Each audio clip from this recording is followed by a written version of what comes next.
ములుగు జిల్లా పేరు చెప్పంగానే మొదలు ఆసియా ఖండంలోనే అతిపెద్ద ఆదివాసీ జాతర తెలంగాణ కుంభమేళ మేడారం జాతర యాదికొస్తుంది.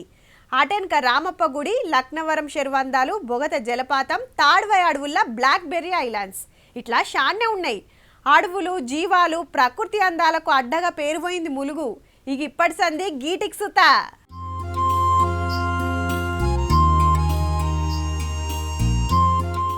రంగురంగుల రెక్కలతోని తీరొక్క రంగుల్లా సీతాకోక చిలుకలు చిత్రాలు చేస్తుంటే కెమెరాలు పట్టుకొని అన్నలు ఫోటోలు ఈడియోలు గుంజుడే గుంజుడు. హగో ఈడనైతే బటర్ఫ్లైల మందే ఉన్నది పో. పువ్వుల మీద, చెట్ల ఆకుల మీద వాలి రెక్కలిప్పుతుంటే చూస్తానికి 2 కండ్లు చాలలేదనుకోర్రి. ములుగు అడవుల్లా సీతాకోక చిలుకలు ఎన్నున్నాయి, ఏంది కథ అని తెలుసుకుంటానికి ఓరుగల్లు వైల్డ్ లైఫ్ సొసైటీ ఫారెస్టులతో పాటు 9 రాష్ట్రాల నుంచి పరిశోధకులు వచ్చి అడవంతా జల్లెడబడుతున్నారు 3-4 గుంపులై. తెలంగాణలో మొత్తము కూడా 142 పైగా జాతులు సీతాకోక చిలుకలు ఉన్నాయి.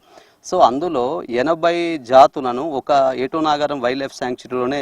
దేశంలో ఏం తక్కువ 1500 ఎరైటీల సీతాకోక చిలుకలుంటే తెలంగాణలో 140కి మీదనే ఉంటే ఏటూరు నాగారం ఏరియాల 80 తీర్లున్నాయంటే చూడుర్రిగా.